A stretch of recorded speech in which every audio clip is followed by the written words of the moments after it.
Friends, मैं अखिलेश शुक्ला आज फिर आप लोगों का स्वागत करता हूं।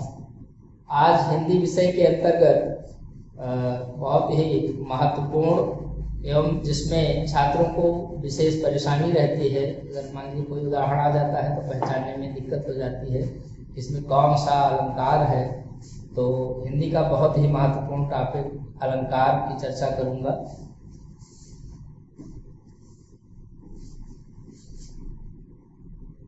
सबसे पहले अलंकार का अर्थ क्या है?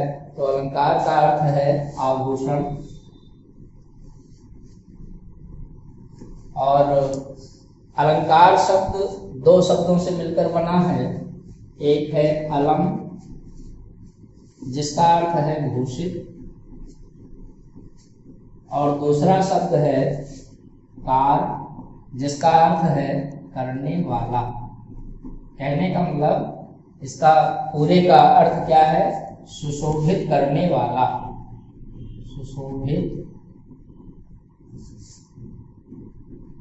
करने वाला। कहने का अर्थ यह है कि जिस प्रकार आभूषण धारण करने से व्यक्ति की सुंदरता बढ़ जाती है, उसी प्रकार काव्य में अलंकारों के प्रयोग से काव्य की या कविता की शोभा या सुंदरता बढ़ जाती है। और इसकी अलंकार की सबसे बढ़िया परिभाषा महाकवि दंडी ने दी है। और वो परिभाषा क्या है? परीक्षाओं में पूछी भी जाती है, संस्कृत में है, उसकी हिंदी भी लिख देंगे कि काव्य शोभा करान, काव्य शोभा करान धर्मान अलंकारान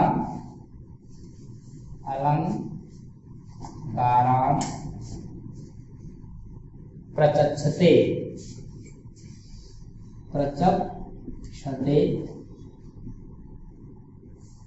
काव्य शोभाकरान धर्मान अलंकारान प्रचक्षते।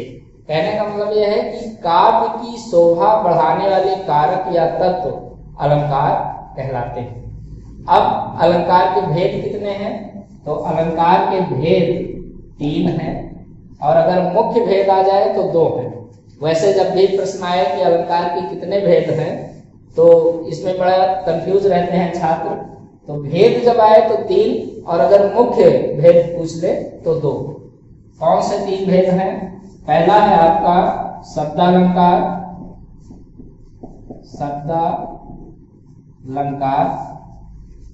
और दूसरा है अर्थालंकार। अब शब्दालंकार से क्या मतलब है कि जब शब्द के द्वारा काव्य में चमत्कार उत्पन्न हो, यानी शब्दों के द्वारा जब काव्य की शोभा या सुंदरता बढ़े या काव्य में चमत्कार उत्पन्न हो तो उसे शब्दालंकार कहेंगे। और जब अर्थ के द्वारा काव्य की या कविता की शोभा या सुंदरता बढ़ती है तो उसे अर्थालंकार कहते हैं। एक तीसरा भी है उभयालंकार। तो इसका अर्थ है कि जहां दोनों के द्वारा, यानी शब्द और अर्थ दोनों के द्वारा काव्य की या कविता की सुंदरता बढ़े तो उसको उभयालंकार कहते हैं। अब शब्दालंकार में कौन कौन से प्रमुख अलंकार आते हैं? तो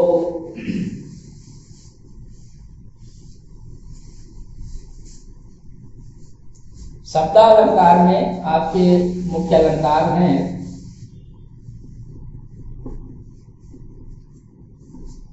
अनुप्रास, दूसरा है यमक, तीसरा है श्लेष, और चौथा है वक्रो। 5वां है वीप्सा, और छठा है पुनरुक्ति प्रकाश अलंकार।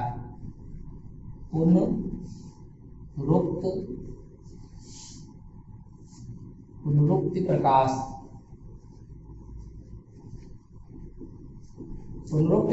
अलंकार। तो इस तरह से ये 6 जो है मुख्य इसके भेद हैं। इसके अलावा आपका है अर्थालंकार,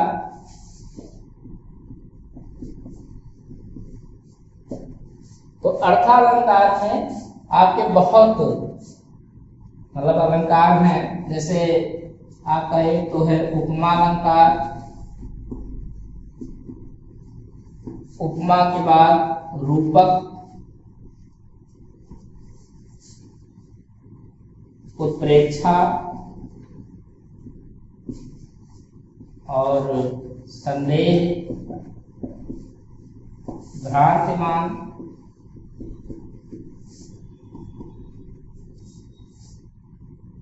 विभावना, विशेषोक्ति,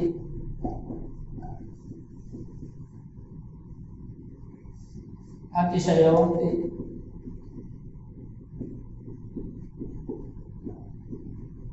व्यतिरेक,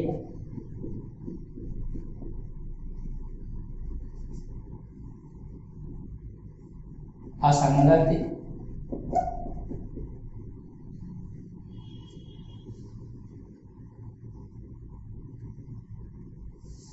आदि।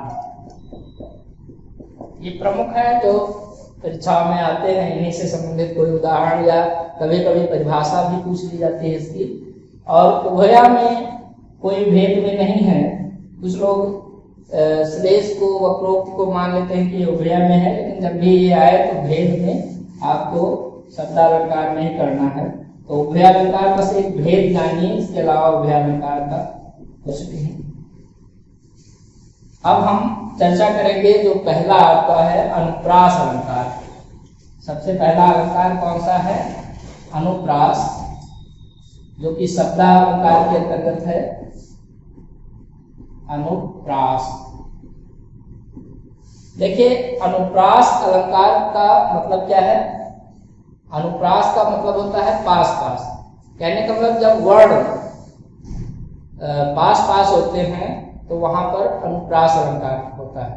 कहने का मतलब वर्णों की आवृत्ति को अनुप्रास अलंकार कहते हैं। जैसे दमके दतिया दुति दामिनी ज्यों किलके कलबाल विनोद करें, या आप लोगों ने पढ़ा होगा चार चरण की चंचल किरणें खेल रही थी जल थल में। तो ये क्या है? ये आपका अनुप्रास अलंकार है। और अनुप्रास अलंकार में भी इसके 5 भेद हैं। अनुप्रास अलंकार के 5 भेद हैं। पहला है आपका छेकानुप्रास। पहला क्या है? छेकानुप्रास है। छेकानुप्रास अलंकार। छेक का अर्थ होता है वाक्य चातुर्य। कहने का मतलब जो चतुर लोग हैं उनको यह अलंकार विशेष रूप से प्रिय है, इसलिए इसको छेकानुप्रास कहा जाता है। और छेकानुप्रास में होता क्या है कि जहां पर विभिन्न वर्ण क्रम से और स्वरूप से उनकी आवृत्ति एक बार हो, कहने का मतलब 2 बार आए क्रम से, तो वहां पर आपका छेकानुप्रास होता है। कोई भी वर्ण क्रम से 2 बार ही होगा तब समझिए वो क्या है? ये छेकानुप्रास है। जैसे इसका एक उदाहरण है कि इस करुणा कलित हृदय में क्यों विकल रागिनी बसती है। तो देखिए कि करुणा और कलित यानी का और का वर्ण क्रम से 2 बार आए हैं, इसलिए यहाँ पर क्या है? छेकानुप्रास है। जैसे एक उदाहरण है कि बंदो गुरुपद पदुम परागा। हालांकि परागा भी आ गया है, लेकिन पद और पद ये आकार में चूंकि एक जैसे हैं और क्रम से 2 बार आ गए हैं, इसलिए इन पंक्तियों में भी आपका क्या है? छेकानुप्रास है। दूसरा है उदाहरण वृत्यानुप्रास। दूसरा क्या है? वृत्यानुप्रास। तो वृत्यानुप्रास क्या है कि विभिन्न वर्णों की आवृत्ति एक से अधिक बार हो, वहां पर वृत्यानुप्रास होता है।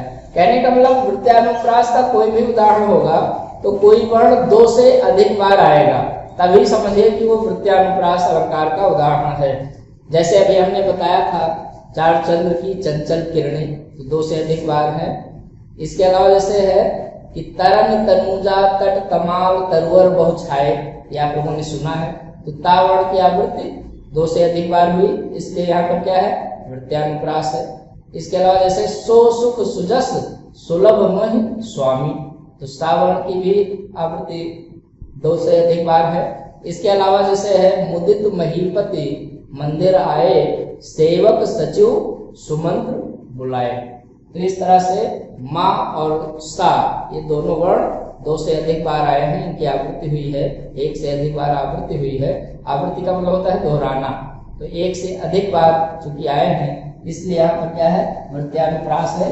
और तीसरा है लाटा। ज्यादातर जब अनुप्रास के भेद में उदाहरण पूछे जाते हैं तो इन 3 से आते हैं, छेका, वृत्त्या और लाटानुप्रास से।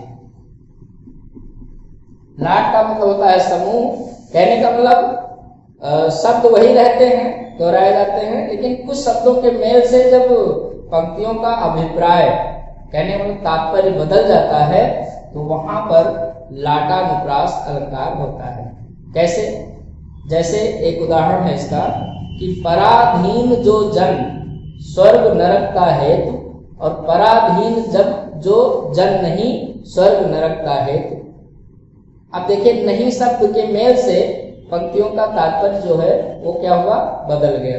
जैसे पराधीन जो जन स्वर्ग नरक का हेतु, कहने का मतलब जो पराधीन है उनके लिए स्वर्ग भी नरक के समान है, और जो पराधीन नहीं है यानी पराधीन जो जन नहीं स्वर्ग नरक का हेतु, उनके लिए नरक भी स्वर्ग के समान है।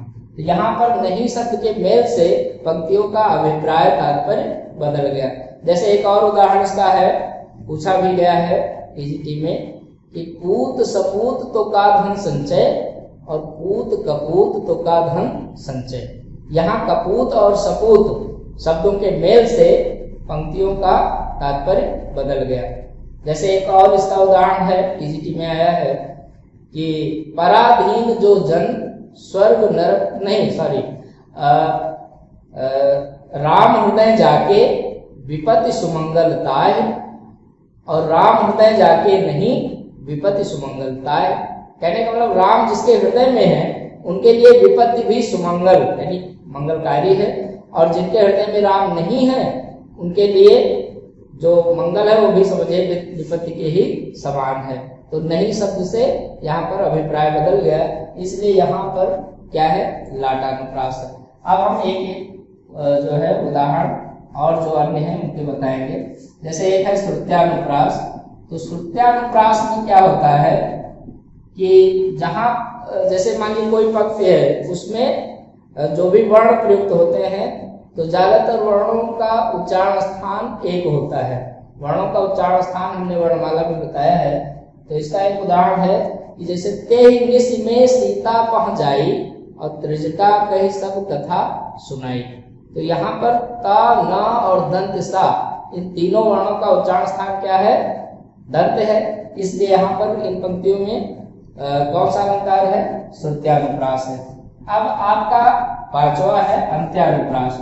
तो अंत्यानुप्रास में जहाँ अन्य कोई विशेषता न मिले और अंत में जो शब्द हो उनमें समानता हो यानी तुक का मिलान हो, तो वहां पर क्या है, अंत्यानुप्रास।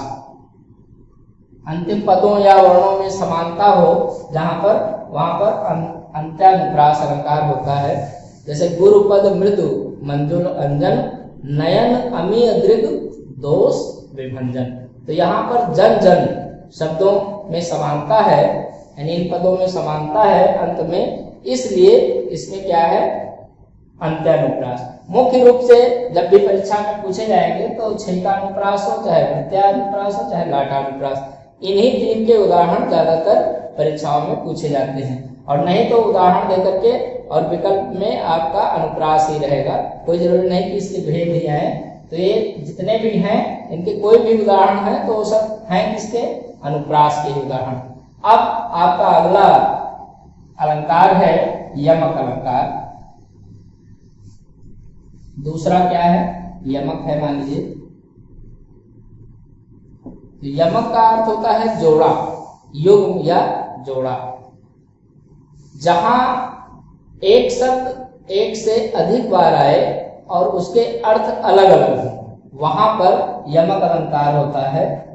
जैसे एक उदाहरण तो लगभग सभी को याद रहता है, कनक कनक ते सौ गुनी मादकता अधिकाय।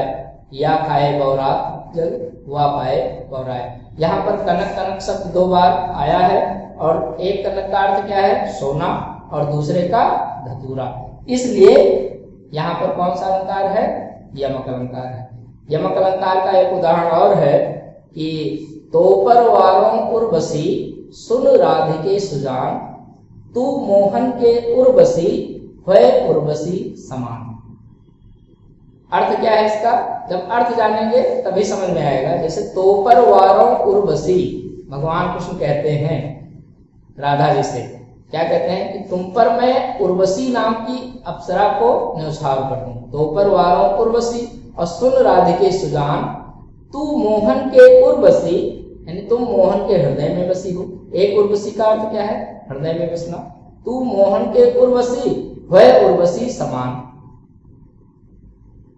तीसरे उर्वशी का अर्थ क्या है? आभूषण के समान। यानी पहले का अप्सरा, दूसरे का हृदय में बसना और तीसरा आभूषण। तो यहाँ उर्वशी शब्द 3 बार आया और उसके अर्थ अलग अलग हैं, इसलिए यहाँ पर यमक अलंकार है। जैसे एक उदाहरण है कि जेते तुम तारे तेते नभ में न तारे, यानी तारे शब्द 2 बार आया और इसके अर्थ अलग अलग हैं। जैसे तारना का मतलब तार देना और एक तारा नक्षत्र। तो यहाँ पर तारे शब्द के 2 अर्थ हैं, इसलिए यहाँ पर यमक अलंकार है। जैसे यमक का एक और उदाहरण है सूर सूर तुलसी शशि। अब यहाँ पर सूर और सूर 2 बार आया, यानी सूरदास सूर्य के समान है। तो यहाँ पर आपका यमक अलंकार है। तो इस तरह से यमक अलंकार के और भी बहुत सारे उदाहरण हैं। फिलहाल मैंने कुछ उदाहरणों की चर्चा की है। अब इसके बाद आपका है श्लेष अलंकार। तीसरा क्या है? श्लेष है। तो श्लेष का अर्थ होता है शिष्ट पद, यानी जहां पर किसी शब्द में एक से अधिक अर्थ चिपके हों तो वहां पर श्लेष अलंकार होता है। या कोई शब्द एक बार आए और उसके अर्थ एक से अधिक हों, या किसी शब्द का कई अर्थों में प्रयोग हो तो वहां पर श्लेष अलंकार होता है। कोई जरूरी नहीं कि एक बार ही है, यानी कहने का मतलब कभी कभी कुछ शब्दों के लिए उनके जो शब्द रहते हैं उनका अलग अलग अर्थ रहता है। जैसे मान लीजिए एक उदाहरण है कि माया महा ठगिनी हम जानी, माया महा ठगिनी हम जानी, और तिरगुन फांस लिए कर डोले बोले मधुरी बानी। यानी कबीरदास जी कहते हैं कि माया जो है ये बहुत ठगने वाली है और ये अपने हाथ में क्या लिए रहती है? तिरगुन, 3 धागों वाली रस्सी लिए रहती है जिसमें सभी को फांस लेती है। तो यहाँ तिरगुन शब्द एक बार आया है लेकिन इसके अर्थ 2 हैं। एक तिरगुन का अर्थ 3 धागों वाली रस्सी और दूसरे का अर्थ क्या है? 3 गुण, यानी सत रज तम 3 गुण। सत रज तम 3 गुण का मतलब ये माया के ही प्रभाव से किसी में सतोगुण, किसी में तमोगुण, किसी में रजोगुण रहता है। इसलिए ये माया जो है क्या है? ठगने वाली है और ये अपने हाथ में रस्सी लिए रहती है, उसी में सबको फांस लेती है। एक इसका चर्चित उदाहरण और है चिर जीवो जोरी जुरे क्यों न स्नेह गंभीर, और को घट ये वृषभानुजा वह हरधर के वीर। तो यहाँ पर वृषभानुजा शब्द, श्लेष के भी 2 मतलब भेद हैं, एक अभंग पद और एक सभंग पद। तो जहां पर बिना मतलब शब्द को भंग किए एक से अधिक अर्थ पता चले, जैसे पहला उदाहरण जो हमने माया वाला बताया, बिना भंग किए ही वो जो है 2 अर्थ उसके पता चल जाते हैं। और यहाँ पर जैसे है वृषभानुजा, तो वृषभ धन अनुजा, इसको तोड़ेंगे तो एक तो होगा वृषभ धन अनुजा, कहने का मतलब वृषभ माने बैल, अनुजा माने छोटी बहन, तो गाय हो गया। और एक क्या है? वृषभानुजा, यानी वृषभानु धन जा, वृषभानु की पुत्री यानी राधा। तो यहाँ पर वृषभानुजा शब्द के 2 अर्थ हैं, इसलिए यहाँ पर कौन सा अलंकार है? श्लेष अलंकार है। एक परीक्षा में पूछा गया था, विवादित था कि मेरी भव बाधा हरो राधा नागर सोए, और जा तन की झाई परे श्याम हरित दुति होए। तो इसमें जो पहली पंक्ति है भव बाधा, इसमें तो रूपक है, लेकिन श्याम हरित द्युति होए, हरित का मतलब प्रसन्न होना और हरा भरा होना। तो यहाँ पर हरित शब्द में आपके दो अर्थ निकलते हैं, इसलिए श्लेष है। तो ये विवादित हो गया था, इसमें चूंकि दो अलंकार हैं। जो बाद वाली है कि जा तकी झाई पर श्याम हरित द्युति होए, इसमें श्लेष है। और पहली वाली जो पंक्ति है कि मेरी भव बाधा हरो, उसमें आपका यमक है, इसीलिए विवादित हो गया था। लेकिन बाद वाली जो पंक्ति है उसमें श्लेष है। फिर हम चर्चा करेंगे अगला जो आपका है वक्रोक्ति अलंकार। तो वक्रोक्ति, वक्र माने टेढ़ा, उक्ति माने कथन, यानी कहा कुछ जाए और उसका अर्थ कुछ दूसरा लिया जाए, वहां पर वक्रोक्ति अलंकार होता है। जैसे एक उदाहरण है इसका कि एक कबूतर देख हाथ में, पूछा कहाँ अपर है, और वह बोली अपर कैसा, वह उड़ गया सपर है। तो यहाँ पर जहांगीर ने नूरजहां के हाथ में जब एक कबूतर देखा तो पूछा कि दूसरा कहाँ है। एक कबूतर देख हाथ में, पूछा कहाँ अपर है, वह बोली अपर कैसा, यानी वो बिना पंखों वाला कैसा, वह उड़ गया सपर है, उसके तो पंख है। तो जहांगीर के कहने का मतलब उन्होंने पूछा कि दूसरा कहाँ है, लेकिन उसी बात को नूरजहां में घुमा के कह दिया कि बिना पंखों वाला कैसा, पर माने पंख भी होता है, तो बिना पंखों वाला कैसा, वह उड़ गया सपर है, उसके तो पंख हैं। तो यहाँ पर कहा कुछ गया और उसके अर्थ, उसका अर्थ जो है दूसरा निकाला गया। फिर एक उदाहरण है इसका, को तुम हैं घनश्याम हम, तो वर्षों कित जाए, नहीं मनमोहन है प्रिय, तो कद पकड़त पाए। कहने का मतलब कृष्ण भगवान से उनकी, चाहे रुक्मिणी जी हों या राधा जी हों, कोई है, पूछती हैं कि को तुम हैं घनश्याम हम, तो वर्षों कित जाए, यानी उनसे नाम पूछते हो, कहते हैं घनश्याम है। तो कहते हैं कि अगर घनश्याम हो तो जाकर के कहीं बरसो। एक तो घनश्याम कृष्ण भगवान का पर्यायवाची है और दूसरा घनश्याम माने बादल। तो उन्होंने कहा कि अगर घनश्याम हो तो जाकर के कहीं बरसो, और नहीं मनमोहन है प्रिय, तब उन्होंने अपना दूसरा नाम बताया, तो कहा तो कद पकड़त पाए, तो पैर के छू रहे हैं। तो यहाँ पर कहा कुछ गया और उसका अर्थ कुछ दूसरा निकाला गया। एक इसका और एक चर्चित उदाहरण है वक्रोक्ति अलंकार का। वक्रोक्ति का एक और चर्चित है, जैसे मैंने कहा प्रिय बैठो मत जाओ, मैंने कहा प्रिय बैठो मत जाओ, वह बोली समझी बैठो मत जाओ। तो यहाँ पर कहा कुछ गया और उसका अर्थ कुछ दूसरा निकाला गया। फिर आपका एक है वीप्सा अलंकार। तो वीप्सा अलंकार का अर्थ है कि जहाँ रुचि आदि उत्पन्न करने के लिए, यानी रोचकता आदि उत्पन्न करने के लिए कोई शब्द दोहराया जाए, तो वहां पर वीप्सा अलंकार होता है। और वीप्सा का एक उदाहरण ज्यादातर ये पूछा जाता है, मधुर मधुर मेरे दीपक जल। तो मधुर मधुर मेरे दीपक जल बार बार कहिए तो बहुत अच्छा लगता है, यानी रोचकता उत्पन्न करने के लिए शब्द मधुर मधुर दोहराया गया है, इसलिए यहाँ पर क्या है, वीप्सा अलंकार है। अब आपका है पुनरुक्ति प्रकाश। पुनरुक्ति प्रकाश अलंकार। तो पुनरुक्ति प्रकाश का मतलब क्या है कि जहां रोचकता आदि पैदा करने के लिए कई शब्द दोहराए जाए, तो वहां पर पुनरुक्ति प्रकाश अलंकार होता है। जैसे ढलमल ढलमल चंचल चंचल झलमल झलमल तारा। तो देखिए ढलमल ढलमल चंचल चंचल झलमल झलमल कहने से इसकी सुंदरता पंक्तियों की बढ़ जाती है। और यहाँ पर अलंकार कौन सा है, पुनरुक्ति प्रकाश अलंकार है। तो इस तरह से शब्दालंकार के मुख्य ये 6 भेद हैं और इनके उदाहरण मैंने बताया, और ज्यादातर इसमें से परीक्षाओं में आए भी हैं। तो इस तरह से आज मैं शब्दालंकार की चर्चा कर रहा हूँ। इसके आगे हम जो है अर्थालंकार की चर्चा करेंगे, और उसमें कई अलंकार हैं, कुछ हमने इसमें लिखे नहीं हैं। तो वीडियो जब बनेगा तो उसमें और भी हम बता देंगे। और आज के लिए बस इतना ही। धन्यवाद।